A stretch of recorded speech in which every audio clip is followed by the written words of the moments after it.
In this unit, we're going to be talking about what is sociology, what do sociologists do, and what is social theory. But we're going to start off with the first question, why do we need sociology? Isn't the stuff that we look at as sociologists kind of common sense? Well, let's think about that for a second. Think about these important questions that sociologists have been asking for years. Does the death penalty reduce crime? Are divorce rates higher today than they were in the 1960s? Are most child kidnappings done by strangers? I want you to start thinking about those questions like a sociologist. First, decide what do you think the answer is. Second, go find some data.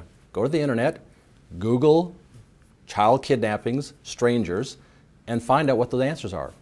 Sometimes the common sense answers that we all expect to be true aren't true when we really look at the data.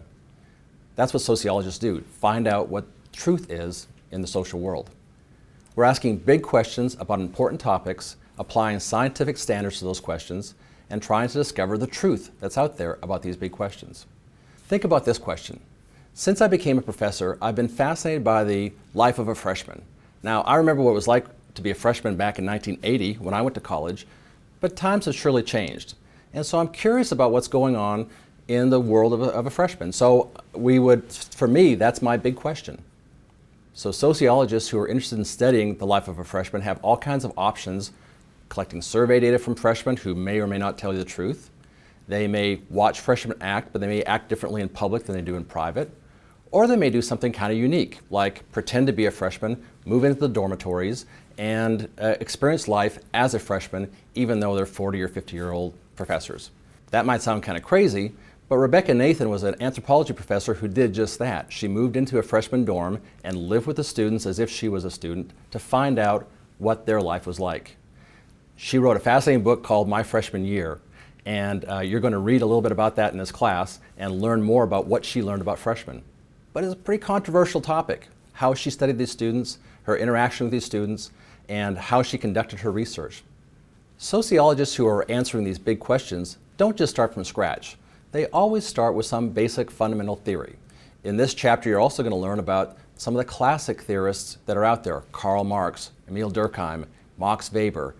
These people were the founding fathers of sociology. Many of our theories today are based on the theories that they created back in the 1800s and early 1900s. So these classical theorists have given us a basic groundwork to start our own contemporary research, the kind of research that sociologists are doing today. Those theories, those contemporary theories, can be divided into three main categories: structural functionalism, conflict theory, and symbolic interactionism.